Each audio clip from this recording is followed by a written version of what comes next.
we are going to see how to reset TVS L100 plus barcode scanner.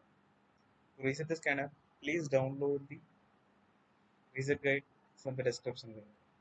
There are two steps to follow to reset the scanner and make it.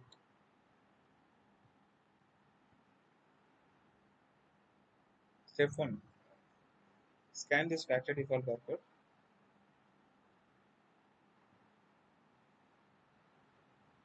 This will enable the factory default settings on the scanner.